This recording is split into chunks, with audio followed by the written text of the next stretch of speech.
A new Dexter Resurrection fan theory is slicing its way through the internet, and it's got more twists than one of Dexter's plastic wrap setups. The theory: one of the show's fresh serial killers isn't so fresh after all. No, this guy might have been lurking in Dexter's world since season 3, which aired a staggering 17 years ago. Yeah, talk about a slow burn. The Resurrection lineup has already proven it's no stranger to callbacks. Al Jolly is basically a suburban dad version of the Trinity Killer, you know, PTA meetings by day, murder rituals by night. Lady Vengeance, she's basically Lumen Pierce with better branding.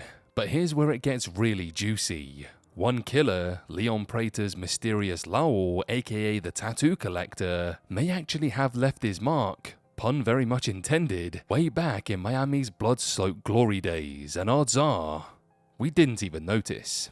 Let's rewind to Dexter Season 3. Two main villains ruled the season, Miguel Prado and the Skinner. Miami Metro spent weeks chasing the Skinner, piecing together his pattern of snatching victims and, well, removing some rather important real estate from their bodies. But in episode 5, we meet Delana Nelson, a victim who didn't quite fit the Skinner's profile. Vince Masuka, forever the king of awkward crime scene banter, noticed the red flags. Delana wasn't smothered, not strangled, and the missing skin was actually a tattoo. A big no-no for the Skinner, who preferred unmarked flesh. Enter Reddit stage left. One particularly sharp-eyed fan connected the dots after watching Resurrection episode 4 and theorized that Delana's killer wasn't the Skinner at all, it was Lowell.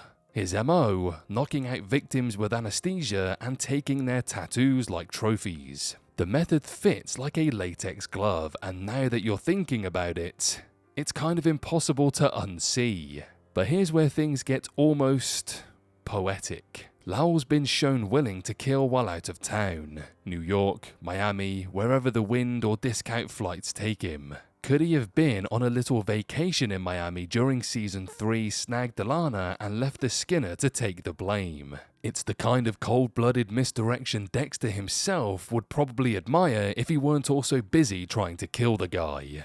And the connective tissue doesn't stop there. Clyde Phillips, the creative force behind Resurrection, was also an executive producer during Dexter's first 4 seasons, so it's entirely possible this twist was part of a long game, a murder mystery breadcrumb trail left dangling since 2008, only to be picked up again in 2025. That's some serious narrative patience, or maybe just an excuse to finally tie up a loose end that's been bothering Phillips for over a decade. And here's the thing, Dexter doesn't usually leave murders unsolved. Even if the Miami Metro never figures it out, we, the audience, usually get the truth. But Delana Nelson's killer, total mystery. That's weird for this show, so when a fan theory lines up so cleanly with both Resurrection's new storyline and an old case file, it's hard not to think we've been staring at the answer all along. And if Resurrection does go there, oh, it wouldn't be just a nod to the original series, it would be a wink, a smirk, and a bloody handprint on the wall. Al Jolly feels like Trinity, Lady Vengeance channels Lumen, Lowell already gives off Skinner vibes, and this theory would make the homage so on the nose it's practically tattooed.